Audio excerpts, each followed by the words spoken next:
जय श्रीराम। शुक्लांबरधरं विष्णुं शशिवर्णं चतुर्भुजं प्रसन्नवदनं ध्यायेत् सर्वविघ्नोपशान्तये। रामाय रामभद्राय रामचन्द्राय वेधसे रघुनाथाय नाथाय సీతాయ పతయే నమ. వాల్మీకి రామాయణం శ్రీ పుల్లల శ్రీరామచంద్రుడు గారు తెనుగు చేసినది. యుద్ధకాండం 10వ సర్గలో ఉన్నాం. విభీషణుడు రావణునికి నచ్చ చెప్పడానికి ప్రయత్నించడం. ధర్మార్థముల విషయమునందు స్థిరమైన నిశ్చయం గల విభీషణుడు మర్నాడు ప్రాతకాలం నందు రావణుని గృహమునకు వెళ్ళెను. ఆ గృహము పర్వత శిఖరముల సముదాయం వలె ఉండెను. పర్వత శిఖరం వలె ఎత్తుగా ఉండెను. దానిలోని గదులన్నీ చక్కగా వేరువేరుగా ఉండెను. గొప్ప పండితులు అక్కడ నివసిస్తున్నారు. రావణాసురుడు తక్కువవాడు కాదు. ఆ గృహమునందు బుద్ధిమంతులు అనురాగవంతులు అయిన ప్రధానులు నివసించుతుండిరి. ఆప్తులు సమర్థులు అయిన రాక్షసులు అంతటా దాన్ని రక్షించుతుండిరి. మదించిన గజముల నిశ్వాసముల చేత అక్కడ గాలి వ్యాకులముగా చేయబడుతుండెను. శంఖ ఘోషములతోనూ అనేక తూర్యముల ధ్వనులతోనూ మారు మ్రోగుతుండెను. ఆ గృహము స్త్రీ జనముతో కిక్కిరిసి ఉండెను. విశాలములైన మార్గముల యందు జనుల సంభాషణ కోలాహలము వినబడుతుండెను. బంగారు బురుజులతోనూ ఉత్తమములైన అలంకారములతోనూ అలంకరించబడి ఉండెను. ఆ రావణ భవనము గంధర్వుల గృహము వలె మరుత్తుల గృహము వలె రత్నముల సముదాయముతో నిండి ఉండుటచే పాతాళంలోని సర్పముల గృహము వలె ఉండెను. రావణాసురుడి గృహం ఎంత అద్భుతంగా ఉందో! గొప్ప కాంతిగల వీరుడైన ఆ విభీషణుడు తేజస్సుతో నిండిన కిరణములు గల సూర్యుడు మహామేఘమును ప్రవేశించినట్లు అన్నయ్య అయిన రావణుని గృహమును ప్రవేశించెను.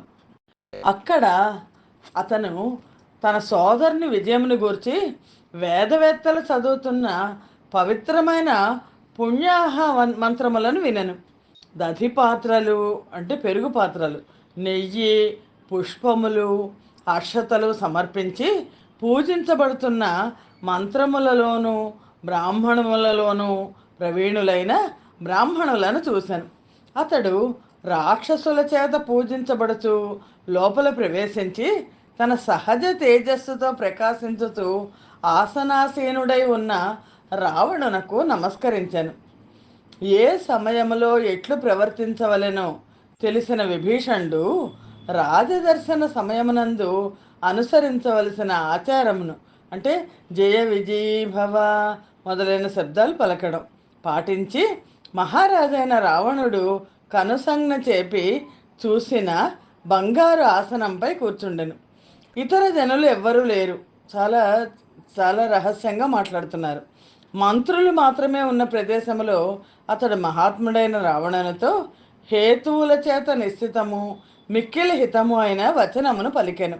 లోకములోని మంచి చెడ్డలను ఎరిగిన ఆ విభీషణుడు మంచి మాటలతో అన్నగారిని అనుగ్రహింపచేసుకొని దేశకాల ప్రయోజనములకు అనుగుణమైన వాక్యమును పలికెను. ఓ శత్రు సంహారక, సీత వచ్చినది మొదలు ఇక్కడ మనకు అశుభమును సూచించు శకునములు కనబడుతున్నవి. మంత్రములతో యథావిధిగా హోమము చేసినను అగ్ని బాగుగా ప్రజ్వలించుట లేదు. ఎక్కువగా స్ఫులింగములు ఎగురుచున్నవి. జ్వాలతో హోమము కలియుచున్నది. అగ్ని పుట్టినప్పుడే ధూమముతో కలిసి పుట్టుటచే ప్రకాశహీనముగా కలిగి ఉంటున్నది. వంటిండ్లలోనూ అగ్ని గృహములలోనూ వేదాధ్యయనశాలల్లోనూ సర్పములు కనబడుతున్నవి. హోమము చేయు నెయ్యి, పాయసము మొదలైన వాటిలో చీమలు కనబడుతున్నవి. ఆవుల పాలు విరిగిపోవచ్చున్నవి. ఇవన్నీ కూడా చెడు శకునాలు. ఉత్తమమైన ఏనుగులు కూడా మదము లేకుండా ఉన్నవి. గుర్రములు దీనముగా సకిలించుచు పచ్చగడ్డి యందు ఆసక్తి చూపుటలేదు. గాడిదలు, ఒంటెలు, కంచరగాడిదలు రోమములు ఊడిపోయి కన్నీళ్లు కార్చుతున్నవి. యథాశాస్త్రముగా చికిత్స చేసినను స్వాస్థ్యమును పొందటం లేదు. క్రూరములైన కాకులు గుంపులు గుంపులుగా చేరి అరుస్తున్నాయి. గుంపులుగా కలిసి ఇళ్ల పైభాగంలో కూర్చుంటున్నాయి. గ్రద్దలు పట్టణం మీద మండలాకారంగా తిరుగుతూ వ్రాలుతున్నాయి. 2 సంధ్యాకాలములందు నక్కలు నగర సమీపం చేరి అమంగళంగా కూయుచున్నవి. మాంసాహారులైన క్రూర మృగములు గుంపులు గుంపులుగా నగర ద్వారముల వద్ద చేరి పిడుగు చప్పుళ్ళ లాంటి అత్యధికమైన ధ్వనులు చేయుచున్నవి. ఈ విధముగా ఇవన్నీ కూడా దుశ్శకునాలు. ఈ విధముగా దుష్ట నిమిత్తములు కనబట్ట చేత వాటికి పరిహారం చేయవలసి ఉన్నది. కాన శ్రీరామునకు సీతను ఇచ్చివేయటే తగిన పరిహారం అని నేను తలుస్తున్నాను. మహారాజా, నేను ఈ మాటలు అజ్ఞానం వల్ల కానీ లోభం వల్ల, అంటే మనమందరం సుఖంగా ఉండవాలని కోరికతో కానీ పలుకుతున్నట్లు నీవు మరొక విధముగా భావించద్దు. కోపం వద్దు. ఈ దుర్నిమిత్తములు నాకు మాత్రమే కాదు, రాక్షసులకు, రాక్షస స్త్రీలకు, పట్టణమునకు, అంతఃపురమునకు, ఇక్కడ ఉన్న అందరికీ కనబడుతున్నాయి. ఈ విషయాన్ని నీకు చెప్పడానికి మంత్రులందరూ సందేహిస్తున్నారు. నేను చూసింది విన్నది తప్పక నీకు చెప్పవలను కాబట్టి చెప్తున్నాను. అందుచేత నీవు న్యాయానుసారంగా ఏమి చెయ్యాలో అది చెయ్యి అని విభీషణుడు రావణాసురుడికి చెప్పాడు. విభీషణుడు మంత్రుల మధ్య ఉన్న రాక్షస శ్రేష్ఠుడు సోదరుడు అయిన రావణునితో ఈ విధముగా హితమైన వాక్యాన్ని పలికాడు. రామునితో విరోధం పెట్టుకుంటే ఎందే ఆసక్తి కల ఆ రావణుడు మాట వింటాడా? వినడు కదా. హితము గొప్ప అర్థము కలది, మృదువు హేతువులతో కూడింది, భూత వర్తమాన భవిష్యత్ కాలములలో తగినది అయిన విభీషణుడి మాట విని కోపం తెచ్చుకున్నాడు. కోపించి ఇలా అంటున్నాడు: భయమునకు కారణమేమీ నాకు కనబట్టలేదు. శ్రీరాముడు ఏనాటికే సీతను పొందజాలడు.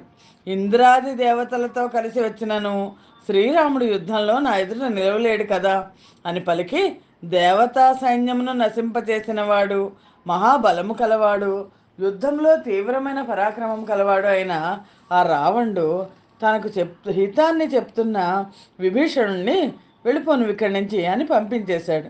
శ్రీమద్ రామాయణం నందలి యుద్ధకాండలోని 10వ సర్గము సమాప్తము.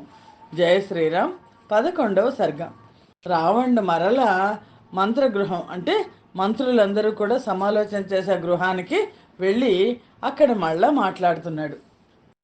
సీత యందు కామం చేత మోహించబడిన పాపాత్ముడైన రావణుడు మంచి హృదయం గల విభీషణాదులను అవమానించుడి చేతను పాపకర్మ చేతను కృషించిపోయాను. సమయము మించిపోయిన ఆ కాలం నందు రావణుడు మంత్రులతోనూ మిత్రులతోనూ కలిసి యుద్ధంలో చేయదగిన దాన్ని గురించి ఆలోచించాను. మళ్ళా సలహా కోసం మంత్రగృహానికి వెళ్ళాడు. అతడు బంగారు వల కప్పిన, మణులతోనూ పొగడములతోనూ అలంకరించబడిన, శిక్షితములైన గుర్రములు కల, మహామేఘముతో సమానమైన ధ్వని కల రథాన్ని ఎక్కి, గొప్ప రథం, రథశ్రేష్ఠాన్ని ఎక్కి సభకు వెళ్ళాను. కత్తులు డాలులు ధరించిన యోధులు, సమస్తమైన ఆయుధములు ధరించిన రాక్షసులు ఆ రావణునికి ముందు బయలుదేరి విశిష్ట రూపంలో ఉన్న అనేక విధములైన వేషములు ధరించి, అనేక విధములైన అలంకారముల చేత అలంకరించబడిన రాక్షసులు ఆ రావణుని పార్శ్వభాగంలో అటు ఇటు వెనక భాగంలోనూ నడిచారు. అతిరథులైన రాక్షసులు రథములను, మదించిన శ్రేష్టములైన గజములను, క్రీడించుతున్న అశ్వములను ఎక్కి శీఘ్రంగా రావణుడి వెంట వెళ్ళిరి. పెద్ద సైన్యంతో వెళ్ళాడు. కొందరు గదలను, పరిఘలను ధరించిరి, కొందరు శక్తులు తోమరములు ధరించిరి, కొందరు గండ్రగొడ్డళ్ళు ధరించిరి, మరికొందరు శూలములు ధరించిరి. రావణుడు సభకెళ్తున్నాడు.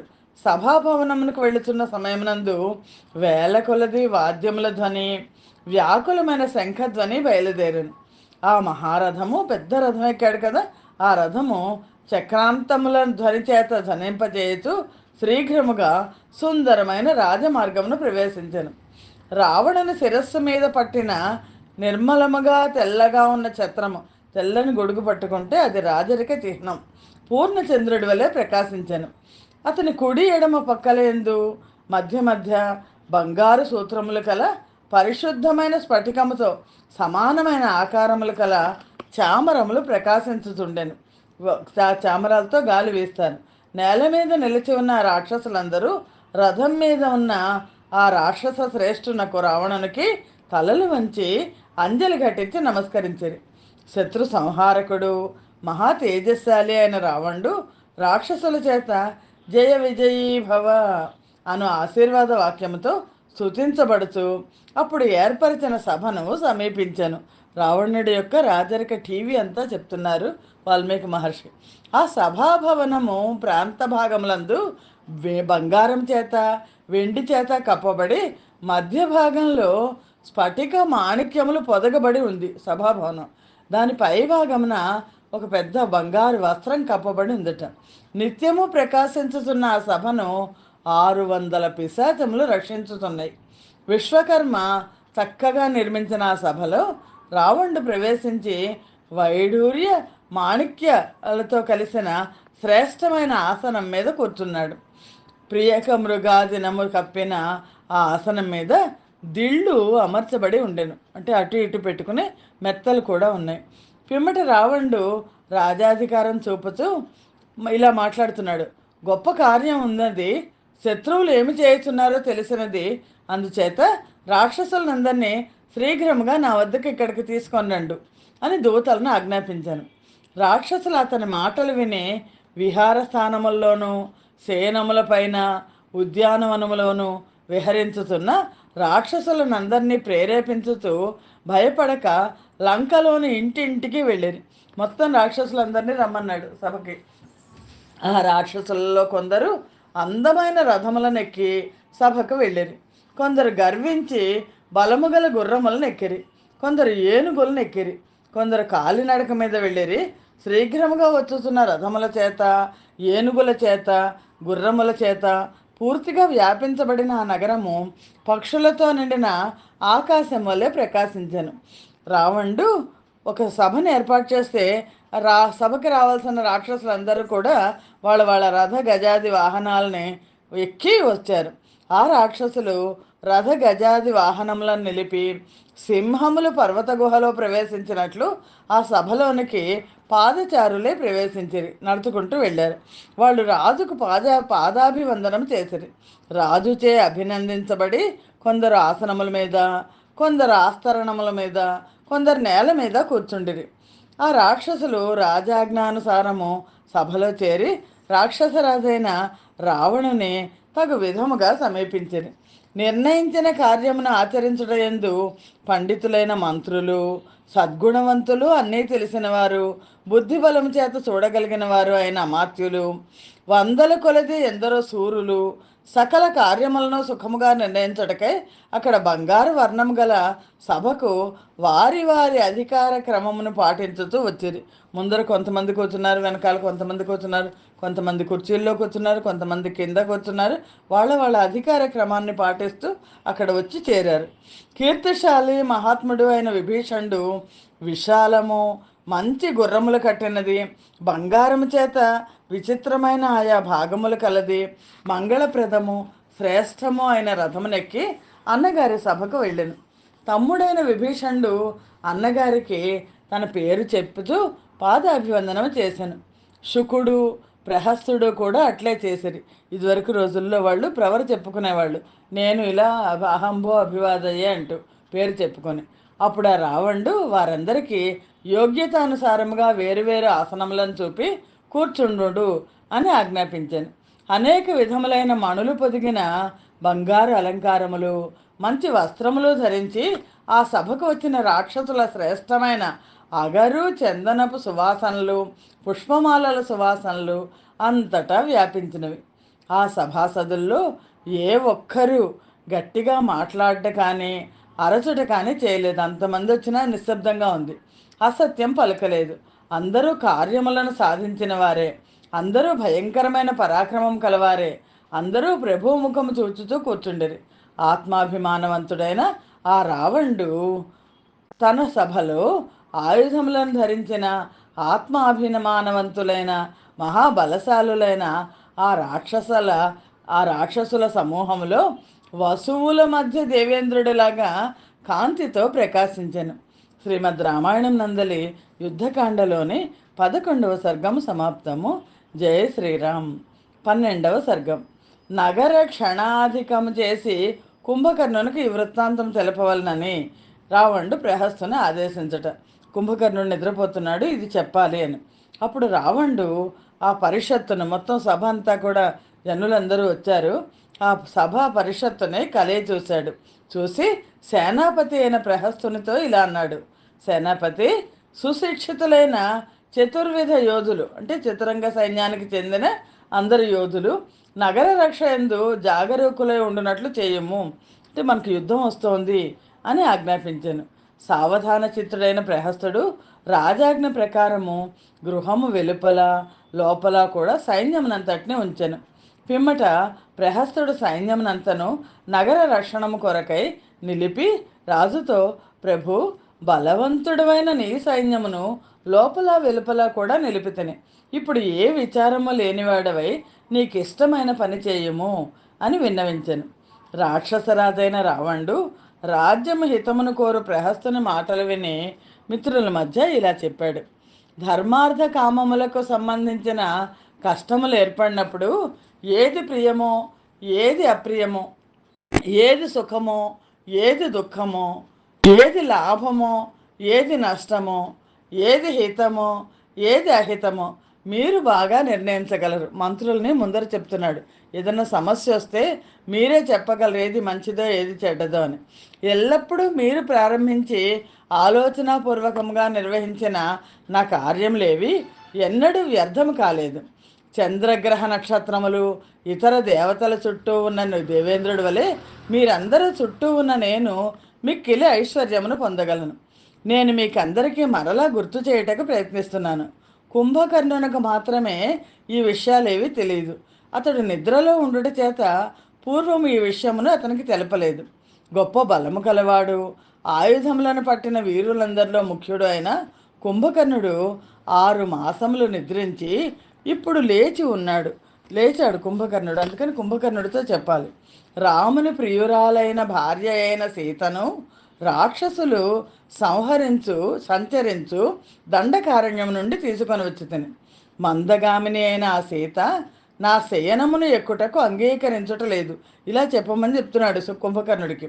ఈ 3 లోకాలలోనూ సీతతో సమానురాలు మరొక స్త్రీ ఉన్నదని నేను భావించను. ఆమె సన్నని నడుము కలది, కటి ప్రదేశము విశాలము, ముఖము శరత్కాల చంద్రుని వలె ఉన్నది. బంగారు ప్రతిమ వలె ఉన్న ఆమె మయుడు నిర్మించిన మాయ వలె ఉన్నది. మృదువైన ఆమె పాదముల అడుగు భాగములు చాలా ఎర్రగా ఉన్నాయి. నేలపై చక్కగా ఆ పాదముల గోళ్ళు ఎర్రగా ఉన్నాయి. అట్టి పాదములను చూచి నా కామము వృద్ధి పొందుతున్నది. ఎంత దుర్మార్గుడో! రావణుడు సీతమ్మ వారిని వర్ణిస్తున్నాడు. హోమము చేసినప్పుడు బయలుదేరిన అగ్నిజ్వాల వలె, సూర్యకిరణము వలె ఉన్న ఆమెను ఎత్తైన ముక్కుతో, అందమైన నేత్రములతో, సుందరముగా నిర్మలముగా ఉన్న ఆమె ముఖమును చూడగానే కామమునకు వశుడనైనాను. ఈ కామము నన్ను క్రోధ సమయమునందు, సంతోష సమయమునందు, శోక సమయమునందు, సంతాప సమయమునందు కూడా సమముగా నిత్యము వెంటాడుతున్నది. అట్టి కామముతో నిండి ఉన్నాను. విశాల నేత్రి అయిన ఆ సీత భర్త కొరకై ఎదురు చూస్తూ 1 సంవత్సరం కాలం ఇవ్వని నన్ను కోరింది. సుందరమైన నేత్రములు గల ఆమె శుభవచనమును నేను అంగీకరించి తిని. ఇది అబద్ధం. సీత ఏమీ కోరలేదు, వీడే పెట్టాడు. ఏడాది లోపల నువ్వు లొంగకపోతే తినేస్తాను అని. ఆగకుండా పరిగెత్తిన గుర్రం వలె నేను కామం వలన చాలా అలసిపోయి ఉన్నాను. అనేక జంతువులతో వ్యాప్తమైన క్షోభింప శక్యము కాని సముద్రమును వానరులు కానీ ఆ రామలక్ష్మణులు కానీ ఎట్లు దాటగలరు? మళ్ళా చెప్తున్నాడు. లేదా ఒక వానరుడు వచ్చి మనకి చాలా నష్టం చేసినాడు. అందుచేత ఎప్పుడేమి జరుగునో తెలుసుకొనుట కష్టము. మీ బుద్ధిని అనుసరించి ఏమి చేయవలనో చెప్పుడు. మనుష్యుల వలన మనకేమీ భయం లేదు. అయినను మీరు ఆలోచించండి. మళ్ళా మాతృలతో మాట్లాడుతున్నాడు. కుంభకర్ణుడికి ఆ విషయం చెప్పేయమన్నాడు, అది అయిపోయింది. మనుషుల వల్ల మనకేం భయం లేదు, మీరు ఆలోచించండి. పూర్వం నేను మీతో కలిసి దేవాసుర యుద్ధంలో దేవతల్ని జయించినాను కదా, మీరు కూడా జయించినారు. రామలక్ష్మణులు సీత జాడ తెలుసుకొని సుగ్రీవాది వానరులతో కలిసి సముద్రానికి అవతల తీరాలలో ఉన్నారు. సముద్ర సమీపానికి వచ్చారు. ఆ న్యూస్ తెలిసిపోయింది. సీతను ఇవ్వకుండగా ఎట్లుండగలమో, రామలక్ష్మణులను ఎట్లు చంపగలమో బాగా ఆలోచించి చెప్పండి. రాక్షసులు తప్ప మరెవ్వడు వానరులతో కలిసి సముద్రమును దాటి రాజాలడు. అందుచేత నాకే జయము తప్పక లభించగలదు. కామార్తుడైన ఆ రావణుని అసంబద్ధ ప్రలాపం, ఎందుకంటే కొంతము కుంభకర్ణుడికి చెప్పమన్నాడు, కొంతము మిగిలిన మంత్రులతో మాట్లాడాడు. కామార్తుడైన ఆ రావణుని అసంబద్ధ ప్రలాపమును విని కుంభకర్ణుడు కోపించి ఇట్లు పలికెను: రాముని భార్య అయిన సీతను బలాత్కారపూర్వకముగా ఇక్కడికి తీసుకొచ్చినప్పుడే నీవు బాగా ఆలోచించి ఉంటే చిత్తము యమునా హ్రదమును చేరినట్లు ఒక నిర్ణయమును పొంది ఉండేది. నువ్వు ముందర ఆలోచించలేదు. నీవు సీతాపహరణం చేయుటకు పూర్వమే ఈ మంత్రణం అంటే మంత్రులతో ఆలోచించుంటే మాతో కలిసి చేసుంటే బాగుండేది. రావణ, ఏ రాజు కార్యములను న్యాయానుసారంగా నిర్ణయించుకొని చేయనో అతనికి పశ్చాత్తాపం చెందవలసిన పని ఉండదు. ఏదన్నా పని చేయాలంటే ముందు మంత్రుల సహాయం తీసుకుని చేస్తే పశ్చాత్తాపం పొందడు. అలా చేసేసిన తర్వాత మంత్రుల సలహా అడిగితే పశ్చాత్తాపం పొందాల్సి ఉంటుంది. ఏ రాజు అయితే న్యాయానుసారంగా పని చేయనో అతనికి పశ్చాత్తాపం ఉండదు. ఉపాయమును ఆలోచించకుండా చేసిన కర్మలు విపరీతమైన కర్మలు. అశుచి అయిన వాళ్ళు ఇచ్చు హవిస్సుల వలె చెడిపోవును. నీతి ఏదో నీతి కానిది ఏదో తెలియనివాడే ముందు చేయవలసిన పనులు తర్వాత చేయవలసిన పనులు ముందు చేయుచుండును. అధికమైన బలమున్నది కదా అని కార్యములను చాపల్యముతో చేయువాని ఛిద్రములను వారి లోపములను కుమారస్వామి క్రౌంచ పర్వతమునకు చేసిన రంధ్రం ద్వారా పక్షులు ప్రయాణం చేసి ఈ మూల నుండి ఆ మూలకు వెళ్ళినట్లు ఇతరులు గ్రహించి తద్వారా లాభాన్ని పొందుదురు. కుంభకర్ణుడు ఎంత బాగా చెప్పాడు. నీవు సరిగా ఆలోచించకుండా ఈ గొప్ప కార్యమును ప్రారంభించినావు.